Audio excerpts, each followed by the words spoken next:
எங்கள் வாழும் எங்கள் வளமும் மங்காத தமிழ் என்று சங்கே முழங்கு. என் பெயர் ஹர்ஷினி கணபதி. சிங்கப்பூர் திருமுறை இளையர் குழுவின் சார்பாக பேராசிரியர் ப. நலசிவம் ஐயா அவர்களை நேர்காணல் செய்வதில் எனக்கு மிகவும் மகிழ்ச்சி.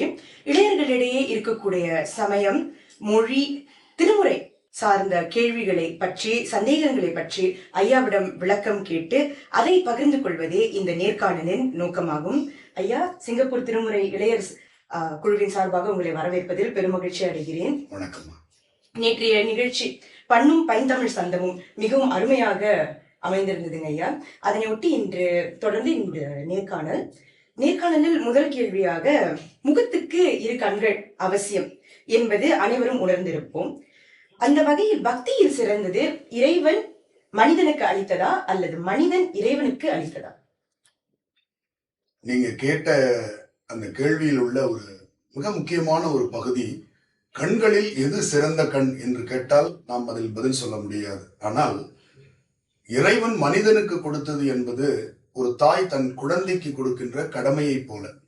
ஆனா மனிதன் இறைவனுக்கு கொடுத்தது என்பது முருகப்பெருமானுக்கு அந்த ஓங்கார மந்திரத்தினுடைய பொருளை சிவபெருமான் தான் உணரச் செய்தவர்.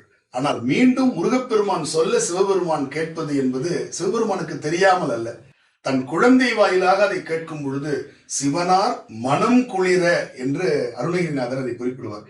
எனவே தன்னுடைய பிள்ளை, தன்னுடைய அடியார் பெருமக்கள் இறைவனுக்கு அந்த பாமாலையை சூட்டும் பொழுது அது மிகுந்த பயனுடையதாக.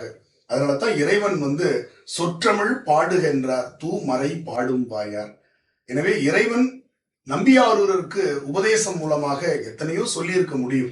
ஆனால் அவர் மூலமாக இந்த தமிழை கேட்க வேண்டும் என்பதற்காக எப்படி நம்பியாரூரரை இந்த மண்ணில் அவதாரம் செய்ய இறைவன் செய்தானோ, அதுபோல அடியார்கள் சொல்வதுதான் இறைவனுக்கு மிகுந்த போப்பாகனதா இருக்கும். சரிங்க. அதாவது நாம் இறைவனை பாடுவது, போற்றி பாடுவது எவ்வளவு முக்கியம், அதில் இறைவன் எவ்வளவு தலை தென்புறுகிறார் என்பதை விளக்கியுள்ளீர்கள்.